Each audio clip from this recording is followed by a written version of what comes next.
આજે અમે Jhagadia જીઆઈડીસીમાં મેટ્રોપોલિકલ chemical private limited કંપનીમાં આવેલા છે. અહીંયા આવવાનું કારણ એટલું છે કે ગત 23 તારીખના રોજ કંપનીની બેદરકારીથી અહીંયા બ્લાસ્ટ થયો. 16 જેટલા કર્મચારીઓ ગંભીર રીતે દાઝી ગયા.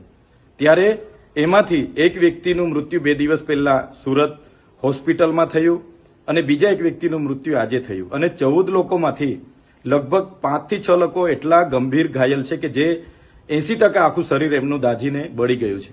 છતાં પણ કંપનીના મેનેજમેન્ટમાંથી એક પણ વ્યક્તિએ આ 16 પરિવારના કોઈની સાથે પણ મુલાકાત નથી લીધી કે કોઈ પણ જાતની વળતરની વાત નથી કરી કે દવાખાનાની બિલની વાત નથી કરી, જેના કારણે આ પરિવારે ગઈકાલે મારો સંપર્ક કર્યો અને કીધું કે આ કંપનીમાં આ રીતની ઘટના ઘટી, એમાં અમારા 27 વર્ષના દીકરાઓ મૃત્યુ પામ્યા છે, જેના નાના નાના બાળકો છે. આગળ પાછળ અમારે કંઈ નથી.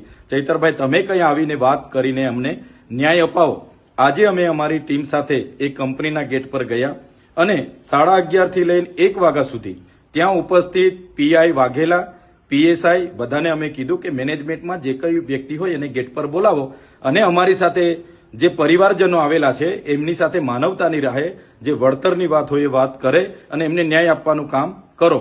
ત્યારે પોલીસ અધિકારી વાઘેલા સહિતના લોકોએ ત્યાં અગાઉથી એવા લોકોને લાવીને મૂકેલા હતા કે જે પરિવાર સાથે એમને કોઈ લાગે વળગે નહીં, છતાં એ લોકો અમારી સામે આર્ગ્યુમેન્ટ કરતા હતા કે ભાઈ વળતર તો 15 લાખ જ મળશે, એનાથી ના મળે, અમારા પરિવારના લોકો છે, આમ છે તેમ છે. પણ અમારી સાથે જે સગા સંબંધીઓ હતા એમણે કીધું કે અમે 15 લાખમાં સહમત નથી, અમારો એકને એક દીકરો મૃત્યુ પામ્યો છે, અમને માનવતાની નાતે થોડું વ્યવસ્થિત કરી આપો. જે બાબતને લઈને 1.5 કલાક સુધી એમણે ગેટ ન ખોલ્યો. અમે ગેટની અંદર ગયા.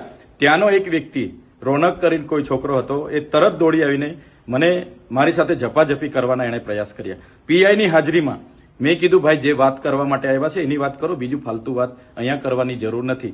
ત્યારબાદ પણ કંપની મેનેજમેન્ટ દ્વારા એમના પરિવારજનોને બોલાવવામાં આવ્યા, એમની સાથે વાત કરવામાં આવી. એમ કહેવામાં આવ્યું કે 2 લોકો મૃત્યુ પામ્યા છે, એની જવાબદારી કંપની 15 લાખ સુધી લેશે, એના સિવાય અમે 1 રૂપિયો આપવા માંગતા નથી. જેને લઈને અમે બાદમાં કંપનીની બહાર આવ્યા અને બહાર આવતાની સાથે જ અમારા લોકો પર પોલીસ દ્વારા ત્યાંથી જાહેરનામું છે એમ કરીને લાઠીઓ દ્વારા બહાર ભગાડવાનો પ્રયાસ કર્યો છે. ત્યારે મેં કહેવા માંગુ છું કે પોલીસે આ કાર્યમાં એક માનવતાની રીતે ત્યાંના લોકોના વિશ્વાસ થાય એ રીતના પોલીસે ભૂમિકા ભજવવાની હતી. એની જગ્યાએ 5-5 દિવસ સુધી પોલીસ ત્યાં દેખાઈ નહીં. આજે અમે જવાના હતા ત્યારે પોલીસ ત્યાં આવી ગઈ અને કંપનીના માલિકના કહેવા પ્રમાણે એમણે વળતર નહીં આપવા દેવા માટે આ પરિવારોને પણ નહીં મળે, તમે જ્યાં કરવાના હોય ત્યાં કરી લેજો, તમારાથી થાય તે કરી લેજો, એવું પોલીસના પીઆઈ બોલતા હતા.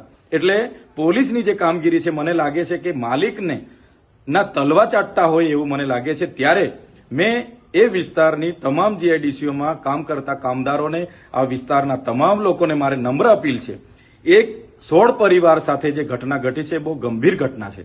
કંપનીના માલિકોને આનાથી પેટનું પાણી પણ નથી હલતું. તો આવનારા દિવસોમાં આ ઘટના બાદ તો અનેક ઘટનાઓ બનશે, ત્યારે બધાનો જ વારો આવવાનો છે. ત્યારે સૌ લોકોને મારે વિનંતી છે, આવનારા દિવસોમાં અમે જાણ કરીશું, પરિવાર અને પ્રશાસનની મધ્યસ્થી રાખીને અમે જાણ કરીશું. ત્યારે સૌ ત્યાં ઉપસ્થિત થજો.